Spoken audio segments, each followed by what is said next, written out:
H-1B వీసాల విషయంలో America అధ్యక్షుడు Donald Trump ప్రభుత్వం కీలక సంస్కరణలను ప్రకటించింది. వీసా మంజూరు ప్రక్రియ మరింత కఠినతరం కానుంది.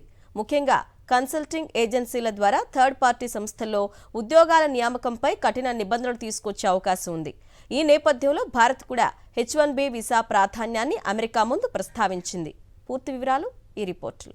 అమెరికాలో పనిచేయాలని ఆశపడే వేలాది మంది ఐటీ నిపుణులకు H-1B వీసా ప్రాధాన్యం ఎంత ముఖ్యమో తెలిసిందే. అయితే ట్రంప్ ప్రభుత్వం ఈ వీసా ప్రక్రియలో కొత్త సంస్కరణలు తీసుకురావాలని యోచిస్తోంది.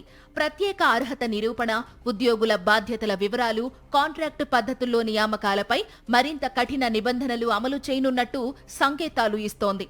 ఇప్పటి వరకు USCIS థర్డ్ పార్టీ సంస్థలలో పనిచేసే వారికి వీసాలు జారీ చేసేది. కానీ కొత్త నియమావళి ప్రకారం అర్హత నిరూపించడమే కాకుండా ఆఫర్ చేసిన కంపెనీ ఉద్యోగిపై పూర్తి నియంత్రణ కలిగి ఉందనే సాక్ష్యాలు చూపించాల్సి ఉంటుంది.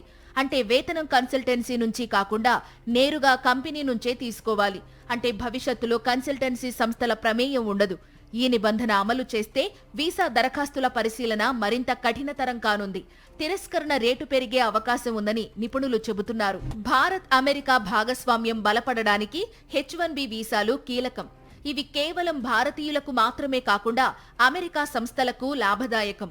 ఇన్నోవేషన్, టెక్నాలజీ సహకారం, ఆర్థిక వృద్ధిలోనూ ఇవి ప్రధాన పాత్ర పోషిస్తున్నాయని భారత్ తరపున విదేశాంగ మంత్రిత్వ శాఖ ప్రతినిధి రణ్ధీర్ జైస్వాల్ అన్నారు. 2023 ఆర్థిక సంవత్సరంలో అమెరికా 85,000 H-1B వీసాలు జారీ చేసింది. అందులో సుమారు 73% భారతీయులకే వెళ్లాయి. ప్రతిపాదిత మార్పులు అమల్లోకి వస్తే తక్కువ జీతం తీసుకునే ఉద్యోగుల ఎంపిక తగ్గిపోవచ్చు. ఉన్నత వేతనాలను ఆఫర్ చేసే సంస్థలకు ప్రాధాన్యం దక్కే అవకాశం ఉంది. ట్రంప్ ప్రభుత్వం తీసుకొచ్చే ఈ కొత్త సంస్కరణలు భారత ఐటీ నిపుణులపై ఎంత ప్రభావం చూపుతాయో చూడాలి. అమెరికాలో పనిచేస్తున్న లక్షలాది మంది భారతీయుల భవిష్యత్తు ఇప్పుడు ఈ విధానాలపైనే ఆధారపడి ఉంది.